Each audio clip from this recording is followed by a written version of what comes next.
আমার ভাইরা, আমার আল্লাহ মাফ করে দিয়েছেন। মানুষ যখন আল্লাহর রাস্তায় বের হয় তখন তার গুনাহ মাফ হয়ে যায়। মানুষ যখন হজের নিয়তে আরাফার ময়দানে মক্কা থেকে আরাফায় চলে যায় তখন তার সব গুনাহ মাফ হয়ে যায়। আর মানুষ যখন ইসলাম গ্রহণ করে, কালেমা গ্রহণ করে, কালেমার বিনিময়ে আমার আল্লাহ সব গুনাহ মাফ করিয়া দেয়। আমার নবীকে মারার প্রোগ্রাম বানাইছে না বানায় নাই? যিনি হবেন দ্বিতীয় খলিফা ওমর, সেই আমার নবীকে মারবার জন্য যায়। কত ভালো হয়েছে পড়ে, কালমা পড়ার পর আমার নবী বলেন, আমার পরে যদি হইতো নবী হইতো ওমর, লাউ কানা মিন বাদি নাবিয়্যিন লাকানা ওমর। আমার পরে যদি নবী হইতো তাইলে ওমর কি হইতো?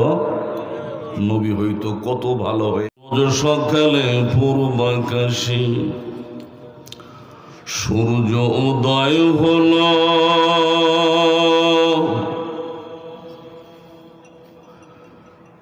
দুপুর হলে সূর্য দেখি মাথার উপর এলো, বিকাল হলে সূর্য দেখি ওই আকাশের পশ্চিমে, একটু পরেই অস্ত যাবে। বলো না কার হুকুমে? বলেন না কার হুকুমে? আর একবার জোরে বলেন কার হুকুমে? আর একবার জোরে বলেন কার হুকুমে? উদয় করা অস্ত যাওয়া, উদয় করা অস্ত যাওয়া, বলো তো কার শান?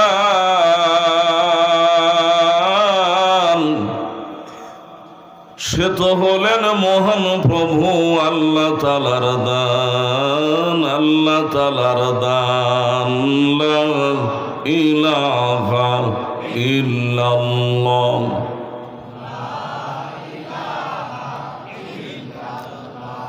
জবান খুলে সুন্দর করে লা ইলাহা ইল্লাল্লাহ।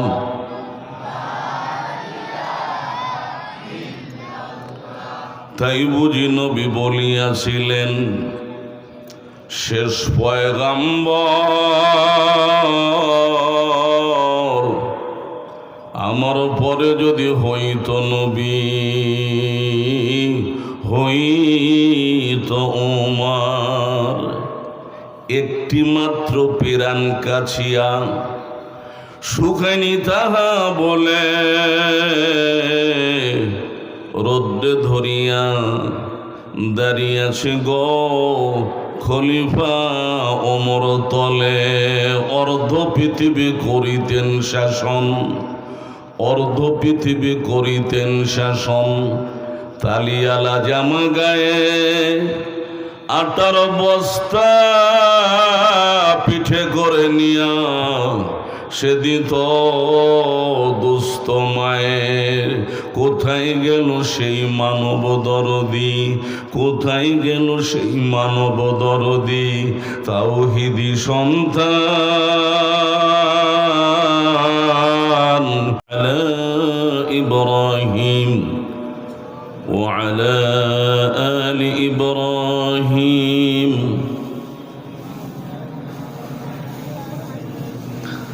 اللهم بارك على محمد وعلى آل محمد كما باركت على إبراهيم وعلى آل إبراهيم إنك حميد مجيد أما بعد। জবান খুলে নিজেকে মাদ্রাসার তালিবুল ইলম বানিয়ে সুন্দর করে পড়ুন। আউযু বিল্লাহি মিনাশ শাইতানির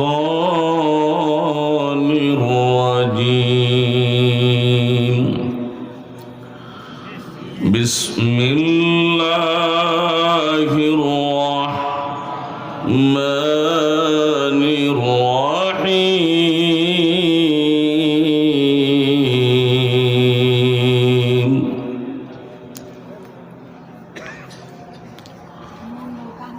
وإن كنتم في ريب مما نزلنا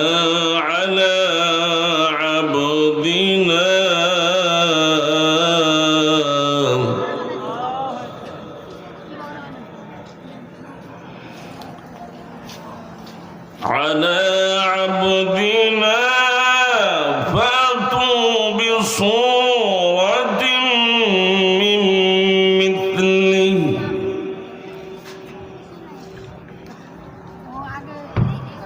وادعوا شهداءكم من دون الله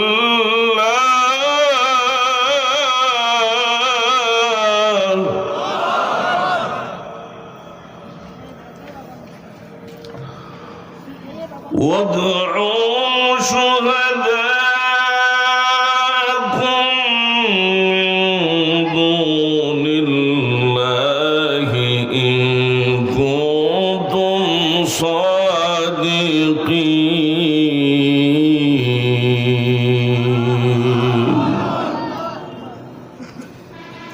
وقال رسول الله صلى الله عليه وسلم خيركم من تعلم القرآن وعلمه صدق الله العظيم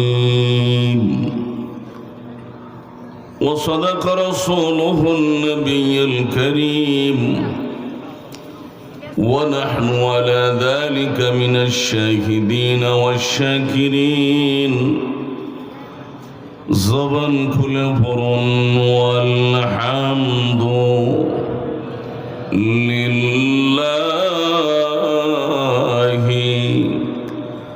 রাব্বিল আলামিন। রোজ সকালে পূর্ব আকাশে সূর্য উদয় হলো,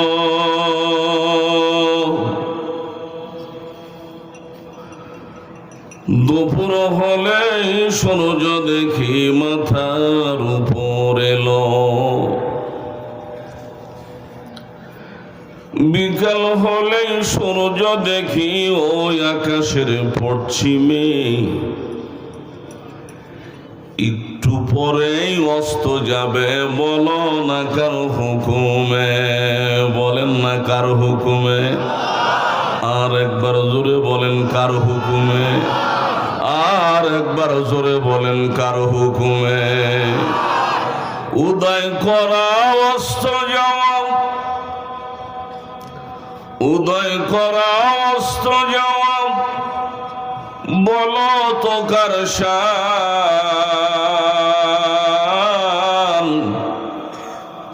সে তো হলেন মহান প্রভু আল্লাহ তাআলার দান, আল্লাহ তাআলার দান। লা ইলাহা ইল্লাল্লাহ,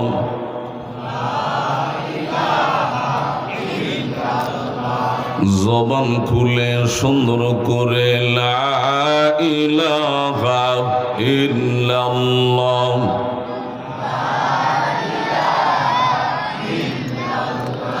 তাই বুঝি নবী বলিয়াছিলেন, শেষ পয়গাম্বর আমার পরে যদি হইত নবী, হইত ওমর। একটি মাত্র পিরান কাছিয়া সুখাইনি তাহা বলে, রোদ্রে ধরিয়া দাঁড়িয়েছে গো খলিফা ওমর তলে। অর্ধ পৃথিবী করিতেন শাসন, অর্ধ পৃথিবী করিতেন শাসন। তালিয়ালা জামা গায়ে আটার বস্তা পিঠে করে নিয়া সেদিন তো দুস্থ মায়ের। কোথায় গেল সেই মানব দরদি, কোথায় গেল সেই মানব দরদি, তাওহীদি সন্তান। কোথায় গেল সেই সোনার মানুষ, কোথায় সে মুসলমান? ঝুঙ্কার দিয়ে জিকির করুন লা ইলাহা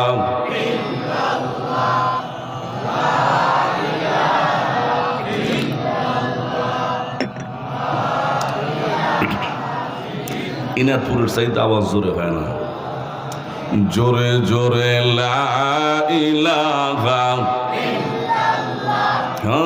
লা ইলাহা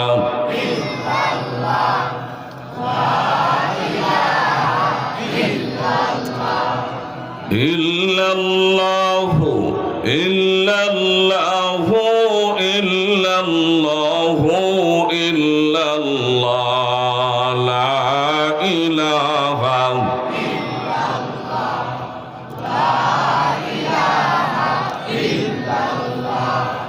আসছে পথে আধার নেমে, তাই বলে কি রইবি থেমে? বারে বারে জ্বলবে বাতি, হয়তো বাতি জ্বলবে না, তাই বলে তো ভিতর মতো বসে থাকা চলবে না। লা ইলাহা ঠান্ডায় গরম করা গেল না। লা ইলাহা লা ইলাহা ইল্লাল্লাহু ইল্লাল্লাহু ইল্লাল্লাহ লা ইলাহা লা ইলাহা ইল্লাল্লাহু মুহাম্মাদুর রাসূলুল্লাহ সাল্লাল্লাহু।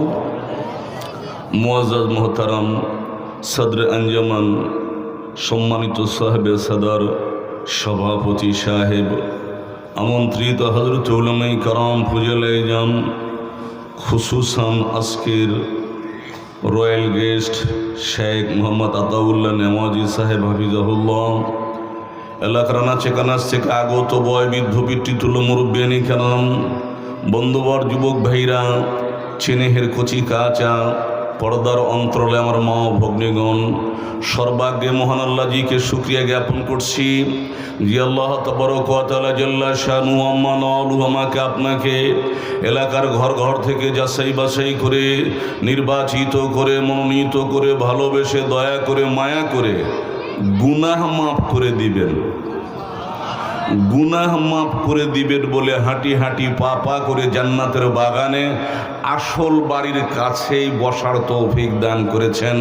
যে আল্লাহ তাআলা আমাকে আপনাকে এত বড় নিয়ামতে ধন্য করলেন, ওই আল্লাহকে জানাই শুকর। সকলেই দিল ভরে মুখ ভরে উচ্চাজ বজ্র কণ্ঠে আরশে আজমে আওয়াজ পাঠাইয়া কালিমাতুর শুকর আদায় করি আলহামদুলিল্লাহ। আর জোরে পড়ি আলহামদুলিল্লাহি রাব্বিল।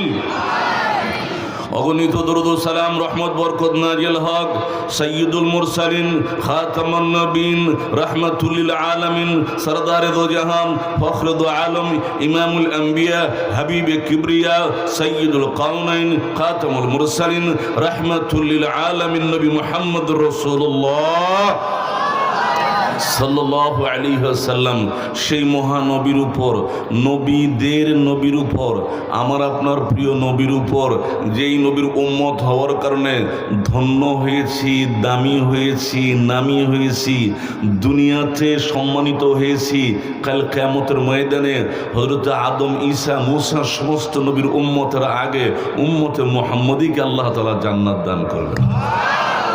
আরেকবার বলেন, সুন্দর করে বলেন। সম্মানিত হাজিরিন, আজকের মেহমান যিনারা তিনারাই আলোচনা করবেন, এটাই স্বাভাবিক। আমি তো আপনাদেরই, ঠিক না? সেই হিসেবে আমার কথা বলা ঠিক হবে না? হবে? জি, ঘরকা মুরগি ডাল বরাবর। তারপরেও যেহেতু নির্দেশ হয়েছে, দুটি কথা বলবো হযরত, আস্তে আস্তে। আল্লাহ তাআলা আমাদের সকলকে তৌফিক দান করে। জোরে বলি আমিন, আরো জোরে বলুন আমিন। আমার ভাইরা, আমাদেরকে বানাইছেন কে? দুনিয়াতে পাঠাইছেন কে? মৌত দিবেন কে? কবরে নিবেন কে? জীবিত করবেন কে? উঠাইবেন কে? বিচার করবেন কে? সেখানে ভালো মন্দ ধরা পড়বে, সেখানে ভালো মন্দ ধরা পড়বে। এই জন্য মন্দ না হোক, ভালো হোক, ভালো পথে চলি। এই জন্য আল্লাহ তাআলা আমাদেরকে আল কোরআনুল কারীম দান করেছেন। জোরে বলুন সুবহান। আমার ভাইরা, বন্ধুরা আমার, টু দি পয়েন্ট কথার দিকে চলে গেলাম সময় নষ্ট না করে। আল্লাহ তাআলা গোটা দুনিয়ার মানুষের জন্য মনোনীত করেছেন দিন। আল্লাহ তাআলা বলেন, বান্দারে, আমার কাছে প্রিয় হলো দিন। ইন্নাদ-দীনা ইনদাল্লাহিল ইসলাম। আমার কাছে একমাত্র মনোনীত দিন হলো ইসলাম। আমার ভাইরা, ইসলাম আছে তোর শান্তি আছে, ইসলাম নাই। কথা বলেন, আবার বলেন, ইসলাম আছে তো শান্তি আছে, ইসলাম নাই শান্তি নাই। ছোট্ট একটা কিচ্ছা এই মুহূর্তে মনে পড়ে গেল। এক বাড়িতে এক ছাত্র লজিং থেকে লেখাপড়া করে। ছাত্রর নাম হলো ইসলাম। ঘুমাইছেন? বলেন কি নাম বলছি? ছাত্রর নাম ইসলাম। ইসলাম ওই বাড়িতে থাকে, খায় দেয়, লেখাপড়া করে, যেমনটি আমরাও ছাত্রদেরকে জাগিয়ে রাখি, আছে না? তো ইসলাম সেখানে থেকে লেখাপড়া করে। ওই বাড়িওয়ালার এক মেয়ে ছিল, মেয়ের নাম হলো শান্তি। বলেন কি নাম? ছেলের নাম? বাড়িওয়ালার ছেলে না জাগির? জাগির রেখেছে। কিছুদিন পর দুজনের মধ্যে ইসলাম শান্তিকে পড়াইতে পড়াইতে এক পর্যায়ে গিয়ে মোহাব্বত, ভালোবাসা, প্রেম প্রীতি হইয়া গেছে। যেটা আগের যুগে ছিল, এখন নাই। এখন তো ডিজিটাল যুগ, নগদ যা পায় তাই লুপে নেয়, ঠিক না? এই মোবাইলের যুগে আর বাকি বয়কা কিছু রাখে না। আগে প্রেম প্রীতি ভালোবাসা হইতো, কথা কই না, হইতো কি ফাঁসি লইতো, না পাইলে ফাঁসি লইতো, মরেই যাইতো। এখন এই আধুনিক যুগে এগুলি নাই। পাইলাম না তাতে কি হয়েছে, আরো আছে, ঠিক না? আধুনিক যুগে এখন এটা চলে আসছে, ওটা চলে গেছে। কিছুদিন পর দুজনের সম্পর্ক, মহাব্বত, ভালোবাসার মধ্যে দিয়ে এক পর্যায়ে আর জানে কুলায় নাই, ইসলাম শান্তিরে লইয়া চলে গেছে। দেখা গেল শান্তিরে পাওয়া যায় না, খোঁজাখুঁজি, হুড়াহুড়ি, পড়াপড়ি, দৌড়াদৌড়ি খুব চলতেছে। শান্তি নাই নাই নাই, কোথাও নাই।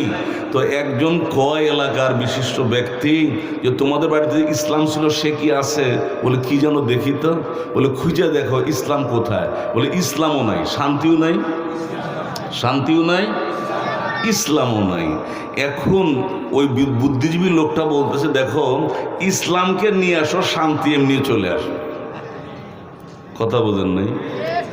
ইসলামকে, এই যে ইসলামকে নিয়ে আসো, শান্তি এমনি চলে আসবে। আমার ভাইরা, বন্ধুরা আমার নবী মুহাম্মদ রাসূলুল্লাহ এমন একটি যুগে আল্লাহ তাআলা তাকে দুনিয়াতে প্রেরণ করলেন, যে যুগের মানুষেরা মারামারি, কাটাকাটি, ছিনতাই, বদমাশি, ধর্ষণ, অন্যায়, অশ্লীল কার্যকলাপ, জোরজার মুল্লুক, তার নিজের মেয়েকে জিন্দা কবর দিতেও দ্বিধা করত। কতটাই অশান্তির মানুষের দাবান হলে দাও দাও করে জ্বলতেছিল। ভাই গো, ও আমার বেতিলের প্রিয় ভাইরা, আমার প্রাণের মুসল্লিরা, খামার গ্রামের ভাইরা, প্রাণের মুসল্লির ভাইরা, আমার আল্লাহর নবী মুহাম্মদ রাসূলুল্লাহ বাইতুল্লাহ চত্বরে জাবালে আবু কুবাইসের নাগের ডগার মধ্যে নবীর বাসা।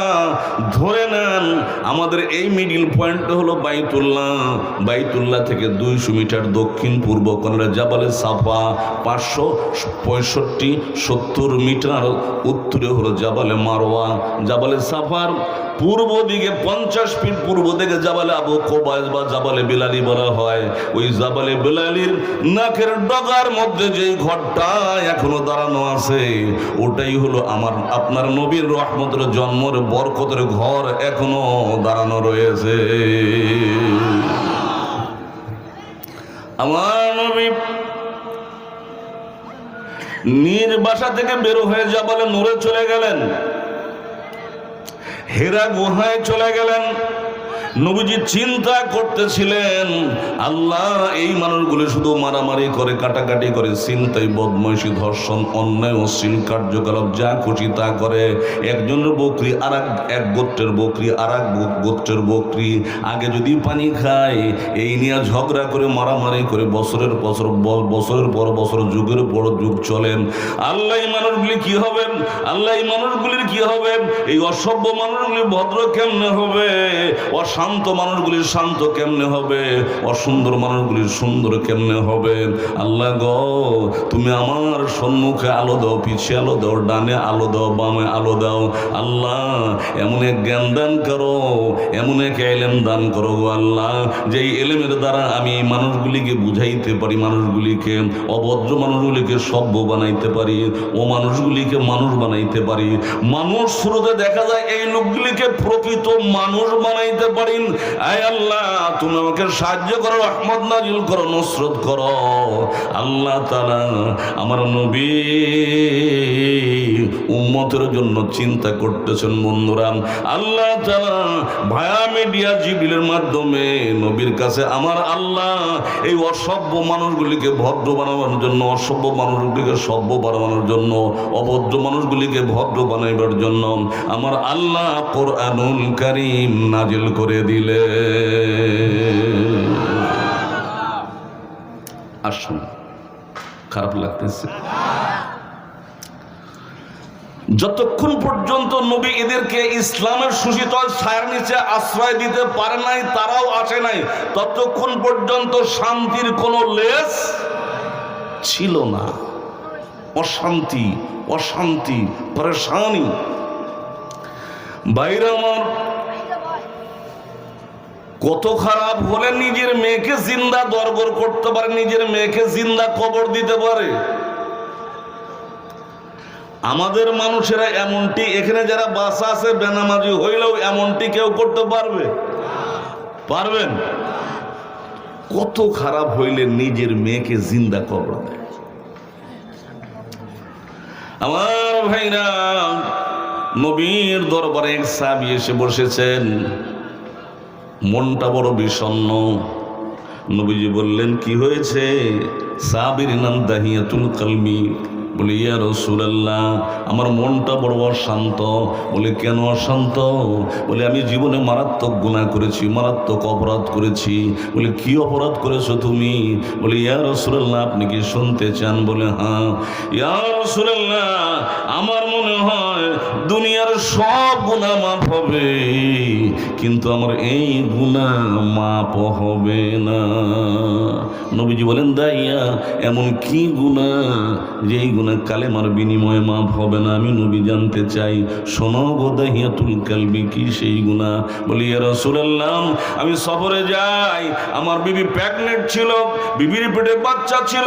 বিবিকে বলে গেলাম, বিবি রে, যদি ছেলে হয় যতন করে লালন পালন করিও, আর যদি মেয়ে হয় তাহলে গলা টিপে হত্যা করে ফেলিও। এই কথা বলে আমি সফরে চলে গেলাম। দীর্ঘ 2-3 বছর, 4 বছর পর সফর থেকে যখন আমি বাড়ি ফিরি, বাড়িতে আসলেই একটি মেয়ে আমাকে আব্বু আব্বু বলে ডাকে, দৌড়াই আমার কোলে উঠতে চায়, আমার নিকটে আসতে চায়। বিবিকে জিজ্ঞাসা করলাম, এই মেয়েটিকে? বলে, এই মেয়েটি হলো তোমার সন্তান। সংক্ষিপ্ত করে করে আমি বলছি আমার ভাইরা, বলে এটাই তোমার সন্তান। স্বামী বলছেন, দাহিয়াতুল কালবি বলছে, রে বিবি, বলেছিলাম ছেলে হলে যত্ন করে লালন পালন করবেন, মেয়ে হলে জিন্দা কবর দিবে, অথচ তুমি কেন এই কাজটা করলা না? কেন তাকে গলা টিপে হত্যা করলা না? কেন বাঁচিয়ে রাখলা? এবার দাহিয়াতুল কালবির বিবি বলেন, এ স্বামী গো, আপনার এই মেয়েটাকে আপনার কথা মতো অনেকবার গলার মধ্যে হাত দিয়া গলা দাবাইয়া গলা চিপিয়া হত্যা করার জন্য আমি চেষ্টা করেছি, কিন্তু স্বামী গো, যতবার মেয়ের গলার মধ্যে আমি হাত দিয়ে চাপ দিয়েছি, ততবার তার চেহারার মধ্যে তোমার চেহারা ভেসে উঠেছে। দাহিয়াতুল কালবি বড় সুন্দর সাহাবী ছিল, বড় রূপের সাহাবী ছিলেন। কত সুন্দর সাহাবী ছিলেন যে জিবরিল আমিন নবী করিম সাল্লাল্লাহু আলাইহি ওয়াসাল্লামের দরবারে দাহিয়াতুল কালবির সুরত ধরিয়া আসিয়া নবীর সাথে কথা বলতেন। আবু বকরের সুরতে আসে নাই, ওমরের সুরতে আসে নাই, দাহিয়াতুল কালবির সুরতে এসে কথা বলে গেছেন। কখনো কখনো নবী বলতেন, সাহাবীরা তোমরা বলতে পারো আমার সাথে কে কথা বলে গেল? বলে দাহিয়াতুল কালবি। বলে না না, এটা দাহিয়া না, জিবরিল আমিন আমার সাথে কথা বলে চলে গেল। সুবহান। দাহিয়াতুল কালবি এত সুন্দর, এত রূপের সাহাবী। তাই বিবি বলে, স্বামী রে, যখন ওই গলা টিপে হত্যা করতে গেছি, তখন ওই তার চেহারার মধ্যে তোমার চেহারা ভেসে উঠেছে। আর আমি তো মা হইয়া সন্তানকে আমি হত্যা করতে পারি না। তোমার মেয়ে তুমি যা খুশি করতে পারো। রাত্রি যখন হয়ে গেছে, বন্ধুরে, এবার মেয়েটা বাবার পাশেই শুইতেছে, বাবাকে আদর করতেছে, চুমা খাইতেছে, বাবাকে জড়াইয়া ধরতেছে। দাহিয়া বলে, ইয়া রাসূলুল্লাহ, আমার মেয়ের, আমার কন্যা এত সুন্দর ছিল, এত সুন্দর ছিল। আমার বিবি ওই মেয়ের নাম রেখেছে জামিলা।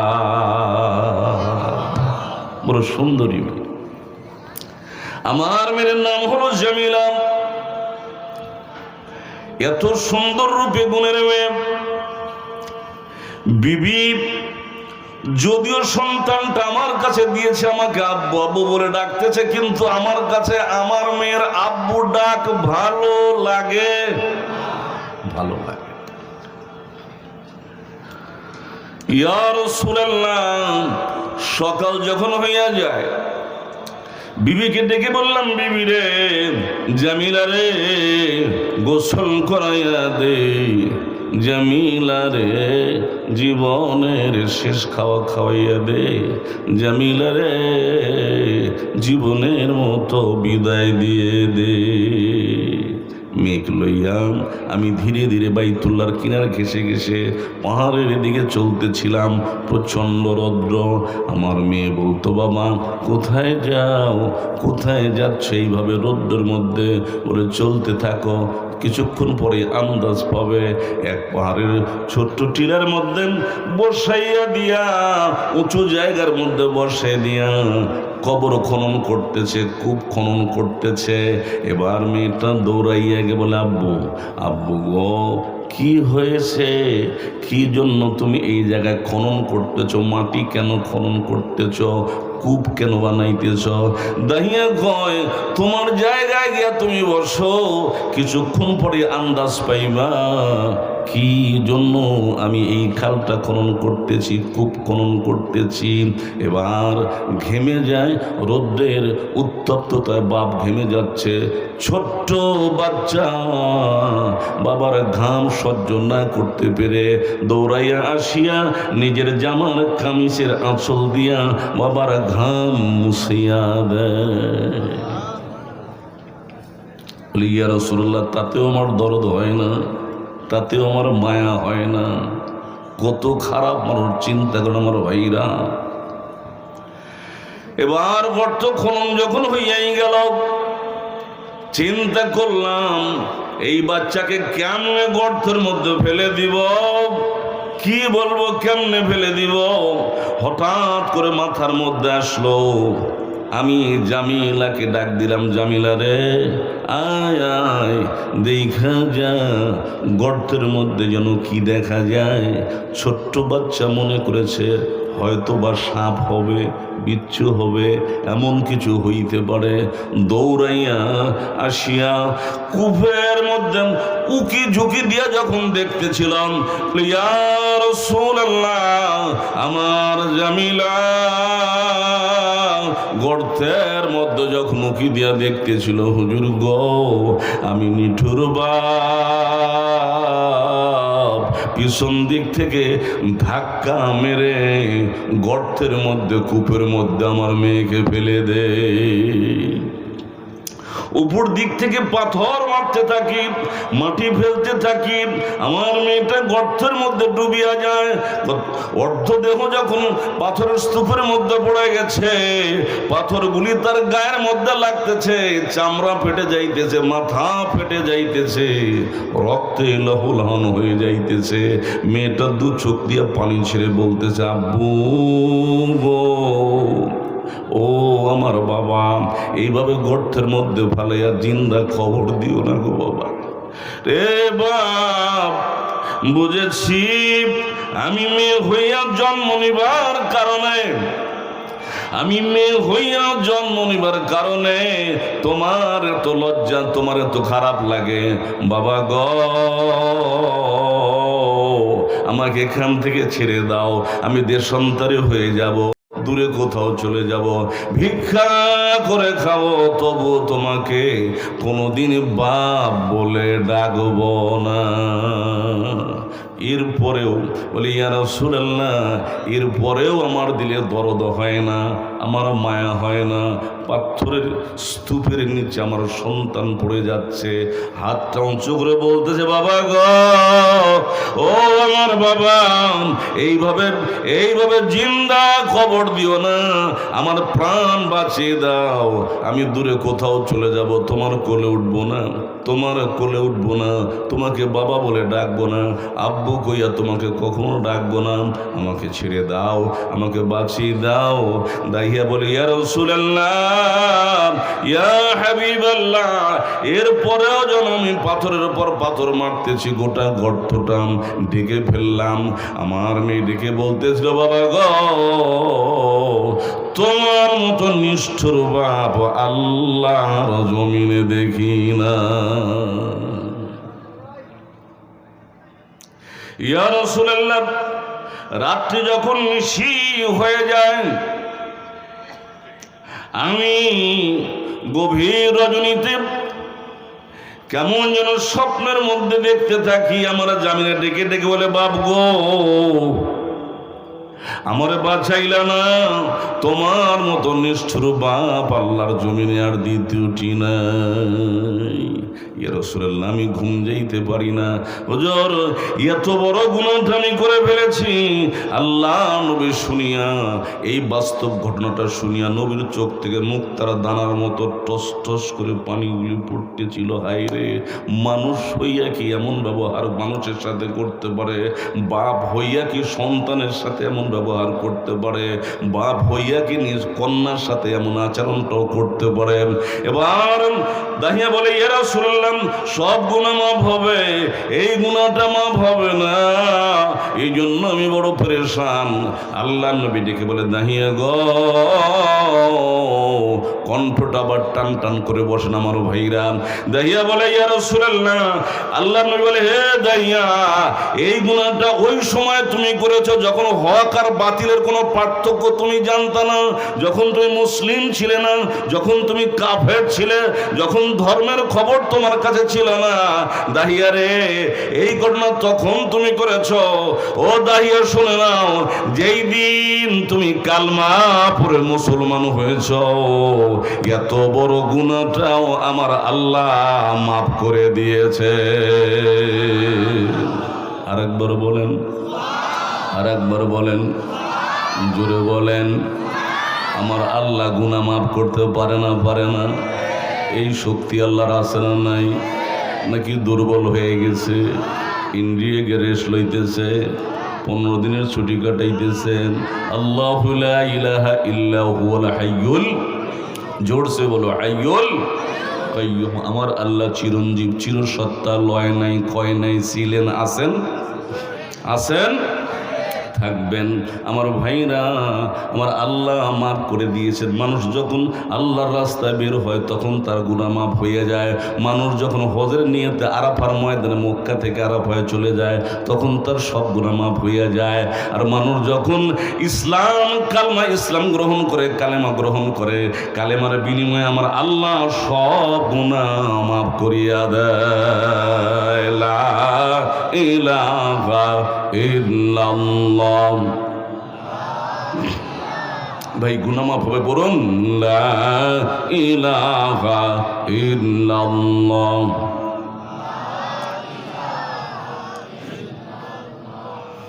লা ইলাহা ইল্লাল্লাহু ইল্লাল্লাহু ইল্লাল্লাহ লা ইলাহা। আরে চাঁদ সূরজ আর গ্রহ তারা আমার আল্লাহ নামের পাগল পারা ছিল কোন মারহাবা। চাঁদ সূরজ আর গ্রহ তারা আমার আল্লাহ নামের পাগল পারা। আমার আল্লাহ নামের এতই দয়া, আমার আল্লাহ নামের এতই মায়া, লুকিয়ে রেখেছেন এ আল্লাহ। লা ইলাহা।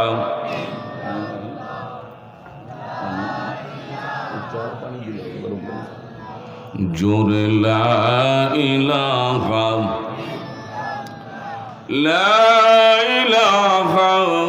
ইল্লাল্লাহু মুহাম্মাদুর রাসূলুল্লাহ সাল্লাল্লাহু।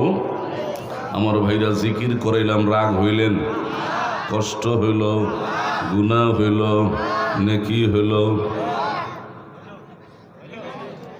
গুনাহ হইল, নেকি হইল। দাহিয়া গুনাহ মাপ পাইছে কি পড়ে? এই মুসলমান কথা বলো, দাহিয়া গুনাহ মাপ পাইছে কি পড়ে? কালেমা পড়ে। ওই কালেমা আমরাও পড়েছি, কিন্তু আমরা কালেমাও পড়ি, ভেজালও করি। ঠিক না? ঠিক না? কথা কয় না? কালেমাও পড়ি, ভেজালও করি। আসেন টু দি পয়েন্ট, এত খারাপ এই লোকগুলি ছিল। আমার ভাইরা,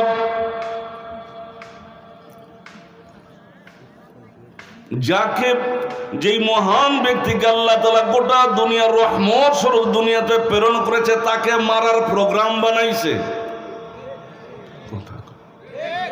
আমার নবীকে মারার প্রোগ্রাম বানাইছে না বানায় নাই? যিনি হবেন দ্বিতীয় খলিফা ওমর, সেই আমার নবীকে মারবার জন্য যায়। কত ভালো হয়েছে পড়ে, কালমা পড়ার পর আমার নবী বলেন, আমার পরে যদি হইতো নবী, হইতো ওমর। লাউ কানা মিন বাদি নাবিয়্যিন লাকানা ওমর। আমার পরে যদি নবী হইতো তাইলে ওমর কি হইতো? নবী হইতো। কত ভালো হয়ে গেছে আমার ভাইরা। ওমর যে ভালো হলো কিসের কারণে? কোরআনের কারণে। জোরে বলেন কিসের কারণে? নবী যে বাইতুল্লাহ চত্বরে সালাতুত তাহাজ্জুদের নামাজ পড়তেছে, কিয়ামুল লাইলের নামাজ পড়তেছেন।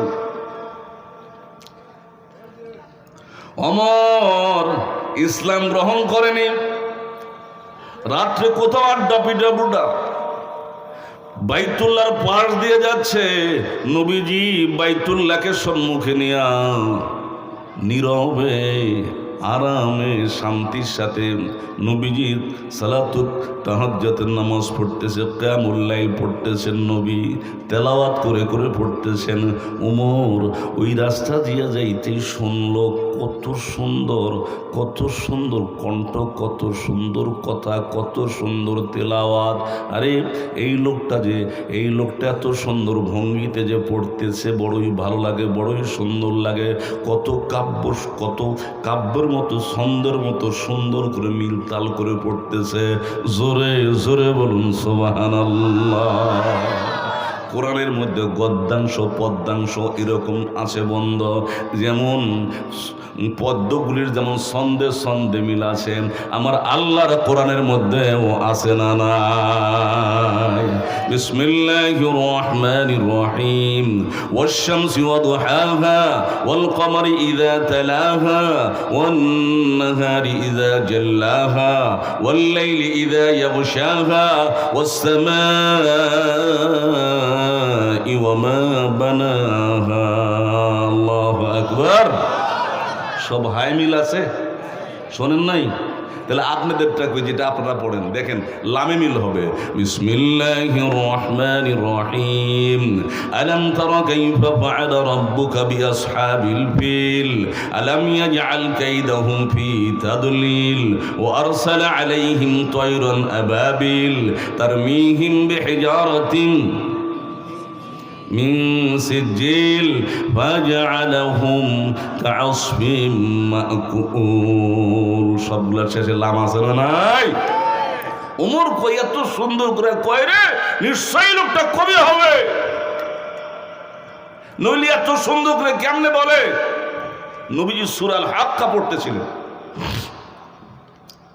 আমার ভাইরা, ওমর শোনে মনে মনে কয় কবি হবে, নইলে এত সুন্দর কয় কেমনে? নবীজি পরবর্তী যে আয়াতটা তেলাওয়াত করতেছেন ওমরের প্রশ্নের জবাব হয়ে গেছে। ভালো করে কন।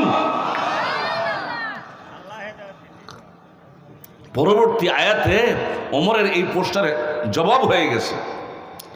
নবীজি বলেন, ওমর ওমা من قول شاعر كليلا ما تؤمنون।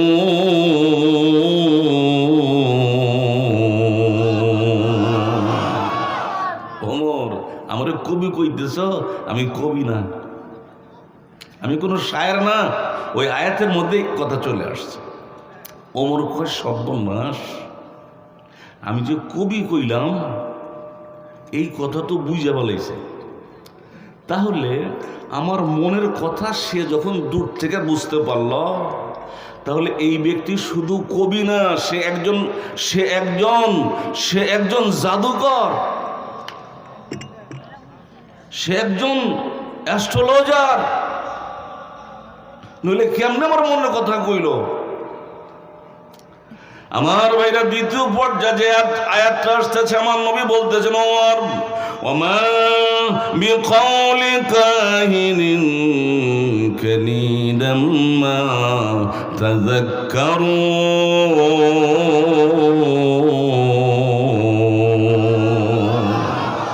ওমর, আমি কোনো জাদুকর নই।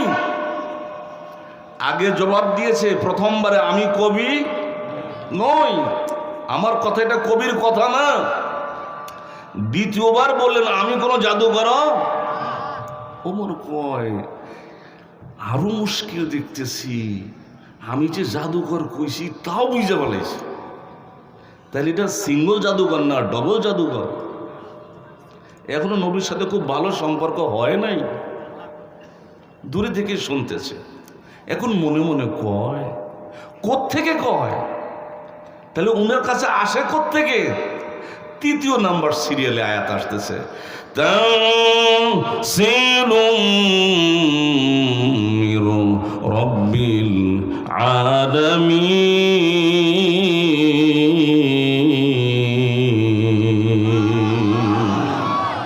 ওমর রে, আমি জাদুঘর নই, আমি কবি নই। আমার এই কথাগুলি আমি বলি না, আমার আল্লাহর তরফ থেকে এসেছে। আর একবার বলেন, দুইবার বলেন, কোথার থেকে এসেছে? কোরআন মানুষে বানাইছে, হাবের সাবেরা বানাইছে, নবী বানাইছে। কোত্থেকে এসেছে? জোরে কয় না, কোত্থেকে এসেছে? তানজিলুম মির রাব্বিল আলামিন, আল্লাহর পক্ষ থেকে নাজিল হয়েছে। আমার ভাইরা, মক্কার কাফেররা বলেছিল, মুহাম্মদ তোমার বানানো কথা এইগুলি, আমরাও পারি, ইচ্ছা করলে আমরাও বানাইতে পারি, তোমরাও বানাবে? বলে বানাইতে কি পারবে? বলে হ্যাঁ, তুমি স্যাম্পল দিয়ে দাও। নবী কয় স্যাম্পল দিব? আমি আমার আল্লাহর নিকট না শুনি তোমাদেরকে স্যাম্পল দিতে পারি না। আমার নবী বলে, আল্লাহ এরা স্যাম্পল চায়, কোরআন বানাবে, সূরা বানাবে, আয়াত বানাবে, আল্লাহ স্যাম্পল কি দেব? আল্লাহ কেন, হে আমার হাবিব, ওরা যখন স্যাম্পল চাইল আর সন্দেহ যখন করে, ওয়াইন কুনতুম ফি রাইবিম মিম্মা নাযালনা আলা আবদিনা, যাহা আমি নাযিল করেছি আমার বান্দা মুহাম্মদুর রাসূলুল্লাহর উপরে, ফাআতু বিসূরাতিন মিন মিথলি, ওদেরকে বলো এই সূরার মতো, কোরআনের সূরার মতো সূরা নিয়ে আসুক। ওয়াদউ শুহাদাকুম মিন দুনিল্লাহ, ওরা না, ওদের 14 গোষ্ঠী যা আছে সব নিয়ে মিল্লা বানাই, দাও স্যাম্পল। আল্লাহ কোনটা স্যাম্পল দিন? বলে ছোটটা দিয়ে দাও। কোরআন শরীফের মধ্যে সবচেয়ে ছোট সূরা কোনটা? কথা কয় না, সূরাতুল কাউসার, ছোটটা স্যাম্পল হিসেবে দিয়ে দিয়েছে। আমার ভাইরা, সেই যুগের সেই সময়ের জ্ঞানী গুণী পণ্ডিত দার্শনিক যারা ছিল বন্ধু, দিন রাত সপ্তাহ মাস ব্যাপী চেষ্টা তদবির করতেছে, মাথা কাটাইতেছে, বানাইবার জন্য চেষ্টা করতেছে। আয়াত যদি প্রথম দিক দিয়ে একটা বানায়, মধ্যে দিয়ে মেলে না, মধ্যে বানায়, শেষে গিয়া ঘুমায় গেছে রে, শেষে গিয়া মধ্যে যদি মেলে, দুই দিক দিয়ে বেকা হইয়া থাকে। আল্লাহটার সাথে আপনারা বুঝা না বুঝা বলেন, আল্লাহটার সাথে পাল্লা দিয়া পারবো? পেরেছে? এখন পারবো? এখন অনেক বুদ্ধিজীবী, অনেক জ্ঞানী গুণী পণ্ডিত দার্শনিক আছে, এখন পারবে না। এই কম্পিউটারের যুগে, রোবটের যুগে এখন পারবে না। আল্লাহ তাআলা বলেন, বান্দা পারবি না, পারস নাই, পারবি না। فإن لم تفعلوا ولن تفعلوا فاتقوا النار التي وقودها الناس والحجارة أعدت للكافرين। তোমরা পারো নাই, পারবেও না। পারে নাই, সম্ভব না। কেন সম্ভব না? হেফাজতের দায়িত্ব নিয়েছেন কে? জি, এই জন্য পারবে না। আমার আল্লাহ বলেছে, ইন্না নাহনু নাযালনা যিকরা ওয়া ইন্না লাহু লাহাফিযুন।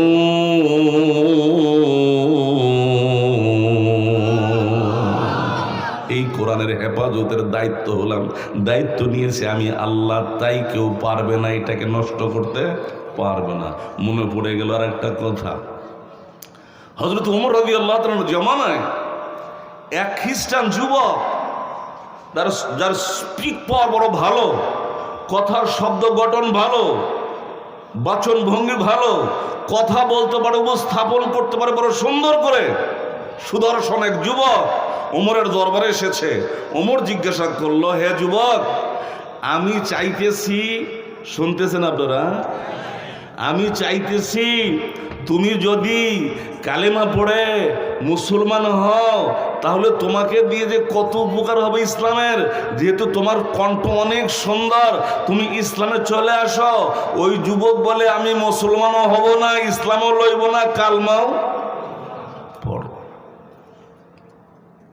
ঠিক আছে, আমার দাওয়াত দেওয়ার কথা দাওয়াত দিলাম, মানা না মানা তোমার ব্যাপার। 1 বৎসর পর ওই যুবক মুসলিম বেশে, লম্বা জামা, মাথায় টুপি পাগুড়ি, দাড়ি সুন্নতি লিবাস নিয়ে মুসলিম বেশে ওমরের দরবারে এসে হাজির হয়ে গেছে। একটু ভালো করে তখন দাওয়াত দিল, সে মুসলিম না, এখন মুসলিম হয়ে আইছে, তো জোরে সুবহানাল্লাহ বলবেন না? হযরত ওমর বলে, ইউ আর মুসলিম, তুমি মুসলমান? বলে হ্যাঁ। হযরত ওমর, আমি কি ভুল দেখতেছি? গেল বছর দেখেছিলাম সেই যুবক তুমি? বলে হ্যাঁ। তখন তুমি ছিলে? বলে খ্রিস্টান। বলে এখন? বলে মুসলিম। বলে কিভাবে? বলে তোমাদের কোরআনে। বলে তোমারে তখন না কইছিলাম কালমাটা পয়রা ভালো, জান্নাতের টিকিট কইরা ভালো, তখন কিল্লিগা তুমি মানলে না? বলে আমি তোমাদের ইসলামের শত্রু, এই জন্য মানি নাই। বলে এখন? বলে আমার কাজ ছিল বাজারে বাইবেল লিখে, ভুল ভাল লিখে বাজারজাত করে দেওয়া, ইঞ্জিল লেখে, তাওরাত লেখে, ভুল ভাল লিখে দিয়ে বাজারে ছেড়ে দেওয়া, কোরআন লেখে তার মধ্যে ভুল ঢুকাইয়া দিয়ে বাজারজাত করা, যাতে করে একশো মানুষেরা এই কোরআন ভুল ভাল পড়তে পড়তে পড়তে মানুষের মধ্যে পিড়াপিড়ি লেগে যায়। এরপরে বলে যে এটা ঠিক না, এটা ঠিক না, ওটা ঠিক না, কোনটা ঠিক, এই ঠিক ব্যাঠিক আওলা ঝাওলা লেগে যাইব, তো মানুষ ইসলাম থেকে দূরে চলে যাইব। এইটা আমার উদ্দেশ্য ছিল। বলে তারপর? বলে তারপর আমি ইঞ্জিল বাজারে ছেড়ে দেই, চলে যায়, তাওরাত ছেড়ে দেই, চলে যায়, ফিরে আসে না। কোরআন যেটা লেখা ভুল ভাল লেখে ছেড়ে দিয়েছি, ওইটা চলে যায়, কিন্তু ব্যাগে আসে, চলে যায়, ফিরে আসে। বলে কেন? বলে মুসলিমরা ভুল ভাল কোরআনকে গ্রহণ করে না, মুসলিমরা ভুল ভাল কোরআন গ্রহণ করে না। বলে কেমন? বলে তোমাদের সব মুসলিম সব জায়গায় একই কোরআন পড়ে, একটু ভুল করে ঢুকিয়ে দিয়েছি, তাতে কি হলো? এই মসজিদের ইমাম সাহেব যে কোরআন শরীফ তারাবিতে খতম করে, ওই মসজিদের ওটা, ওই মসজিদেরটা ওই কোরআনই, ওই মসজিদেরটা ওই কোরআনই, এর পিছে যারা আছে তারা ওই একই কোরআন মুখস্থওয়ালা। ভুল ভাল যে মুখস্থ করেছে, সে ভুল পড়ার সঙ্গে সঙ্গে লোকমা দিয়া গাইয়ে দেওয়া হতা আলায়, ঠিক? ভুল ভাল পড়লেই সঙ্গে সঙ্গে লোকমা দিয়া ঠিক করে দেয় যে এই ভুল করেছ। তো এতে করে দেখা গেল আমি যদিও ভুল ভাল বাজারজাত করতেছিলাম, চেয়েছিলাম, কিন্তু ভুল ভাল বাজারজাত করা সম্ভব হলো না। তাই আমি বুঝে নিয়েছি এটাই সত্য। হয় নাই, হয় নাই, ভালো করে বলেন। তাই আমি বুঝে নিয়েছি এটাই সত্য। তাই ওমর, তোমাকে দাওয়াত দেওয়া লাগে নাই, তোমার দাওয়াত দেওয়ার আগে কোরআন দাওয়াত দিয়ে আমাকে কালমা পড়ে মুসলমান করে দিয়েছে। আছে, কোরআনের পাওয়ার আছে, শক্তি আছে, টানে, চুম্বকের মতো টানে। আলা বিযিকরিল্লাহি তাতমাইন্নুল কুলুব। এ ভাইরা, যখনই পেরেশানিতে পড়ে যাও কোরআন নিয়ে বসে যাও, যখনই অস্থিরতা এসে যায় কোরআন নিয়ে বসে যাও, যখনই চিন্তা বিভোর হয়ে গেছো, কোনো দুঃখ পেরেশানি কষ্ট চলে আসছে, ওযু করিয়া ধ্যানমগ্নরত হইয়া কান্না কান্না বিজড়িত কণ্ঠে কোরআন তেলাওয়াত করো, আমার আল্লাহ তোমার দিলের পেরেশানি দূর করে দিবে। এটাও আল্লাহর কথা। আমার ভাইরে কিল্লি গেলে মানছে রে। জি আমার বন্ধুরা, আসেন, ভিন্ন পথে চলে গিয়েছি। হযরত ওমর ওই যুবককে বললেন, খুশি হলাম তুমি কালমা পড়েছ, মুসলমান হয়েছ, ইসলাম যখন ঠিক, কোরআন যখন ঠিক, এখন তাইলে কোরআনেরই দাওয়াত দিতে থাকো, এখন তোমার এই কাম। আসেন বন্ধু, কোরআন টানে চুম্বকের মতো যাহা ওমরের বেলা হইতেছিল, ওমর তিনটা আয়াত শুনলেন, এক প্রশ্নের জবাব ওমর পেয়ে গেলেন। রাত্রিতে নবীর তেলাওয়াত যখন শেষ হয়ে গেছে, ভাইরে, ওমর শুধু শোনে না, ওমর শুধু শোনে না, জাহান্নামী কিটা বুঝো হল ও পালাইয়া পালাইয়া আমার নবীর কোরআন শোনে। তাইলে বলেন টান আছে, চুম্বকের মতো আকর্ষণ আছে? জাহান্নামী কীট আবু জাহেল সব পালায় পালায় নবীর ঘরের দরওয়াজায় কান লাগাইয়া নবীর কোরআন তেলাওয়াত শোনে। এটা হলো নবীর বাড়ি। এই যে ওয়াল, আমাদের এই ওয়ালটা নবীর বাড়ি, এইটি আবু জাহেলের বাড়ি। নবী যখন কোরআন তেলাওয়াত শুরু করতেন রাত্রে, ইয়াসিন ওয়াল কুরআনিল হাকীম ইন্নাকা লামিনাল মুরসালিন আলা সিরাতিন মুস্তাকিম তানজিলাল আজিজির রহিম লিতুনযিরা কওমান মা উনযিরা আবাউহুম ফাহুম গাফিলুন।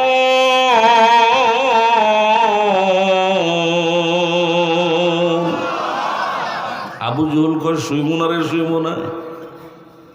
আগের রাত্রে আবার এক ঘটনা ঘটাইছে।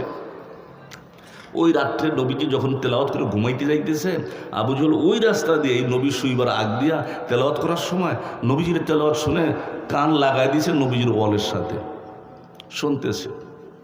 ওই রাস্তা দিয়ে আসতেছে আবু সুফিয়ান, আখনাস, বড় বড় লিডার পার্সন, এরাও কান লাগায় শুনতেছে।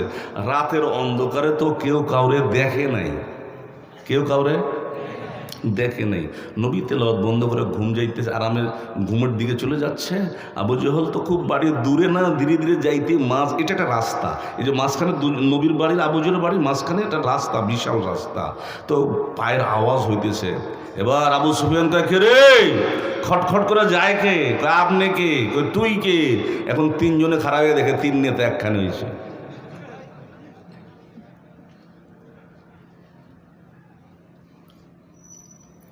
আখনাস কয় আবু জহল কই গেছিলি? কয় চাচা আপনি কোন কই গেছেন? কয় আমি মুরব্বী। তুই কয় আব্দুল্লাহর পোলা মুহাম্মদের কোরআন শুনলাম। আপনি? কয় আমি ওই কামি করে আইছি। আবু সুফিয়ান ওই কামি করছে। আবু সুফিয়ান কয় আবু জহেল তুই তো জালামই বক্তব্য দাস মুহাম্মদের বিরুদ্ধে, শুনলি কেন? কয় চাচা থাকা যায় না, থাকা যায় না। এই কথা যদি ফাঁস হয়, এলাকার চতুর্দিকে যদি চলে যায়, তাহলে মক্কার পাবলিক ধরে রাখা যাবে? কই দিয়ে দিবনি আগামীকালকে একটা বক্তব্য। বলে কি করবি? বলে ঠিক আছে দেখেন বিকেলে আসেন, মিটিং কল করলাম বাইতুল্লাহর চত্বরে। বাইতুল্লাহর চত্বরে ডান্ডা পিটিয়ে দিয়েছে, সব দিক থেকে লোকজন হাজির হয়ে গেছে। আবু জহল জ্বালাময় বক্তব্য একটা দিয়ে দিল, আমি শোনার শুনতে পাই। আব্দুল্লাহর বলা মুহাম্মদ কোরআন পড়ে, রাতের অন্ধকারে মক্কার নেতৃস্থানীয় লোকেরাও নাকি আব্দুল্লাহর বলা মুহাম্মদের কোরআন শোনে। আমি শোনার শুনতে পাই, নিজে শোনে এই কথা কয় না, নিজে শোনে এই কথা কয় না। এতদূর সত্য আব্দুল্লাহর বলা মুহাম্মদ কোরআন পড়েন, তাহলে হট্টগোল করবা, তালি পিটাইবা, বাজনা বাজাইবা, কানের মধ্যে আঙ্গুল দিয়ে রাখবা, কানের পর্দা বাইরে ভাড়ালা, তবু শুনিস না। অ্যাসেম্বলিতে অপবিত্র রায় পাশ করে দিয়ে চলে গেল, কেউ শুনবে না, শুনলে বিপদ আছে। তাহলে সব নেতারা এবং এলাকার পাবলিক যারা ছিল, অ্যালার্ট পার্সন অফ পাবলিক, সকলেই চলে গেল, যে আর কেউ কোরআন শুনবে না। রাত্রিতে নবী আবার শুরু করেছে, বিসমিল্লাহির রহমানির রহিম, ইয়াসিন ওয়াল কুরআনিল হাকীম ইন্নাকা লামিনাল মুরসালিন আলা সিরাতিন মুস্তাকিম। আবু জহল কয় কেউ যাইব না, কেউ যাইব না, আমি চুপ করে গিয়ে শুনে আসি গা। হাই রে মুহাম্মদের তেলাওয়াত জানো তো না কইছিলাম, কিন্তু কি করি রে, যাজ্ঞা কেউ তো আইব না, আমি যাইগা। তো কেউ আসবো না। আবু জহল চুপ করে গিয়া পাগল হইয়া নবীর ওয়ালের সঙ্গে কান লাগাইছে। মিটিংয়ের আগে না পরে? ঘুমায় গেছে রে। মিটিংয়ের আগে না পরে? মিটিংয়ের পরে আবু জহল শুনতেছে।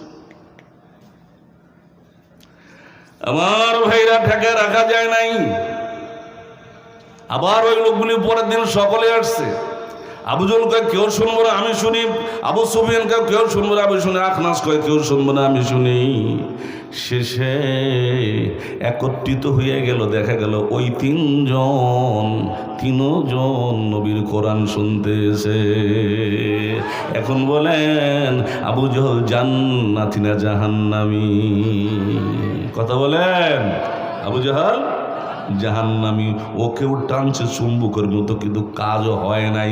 ওমর এমন টান দিয়েছে, আমার নবী বলেন আমার পরে যদি হইতো নবী হইতো ওমর। সুবহানাল্লাহ। কত দামি হয়ে গেছে।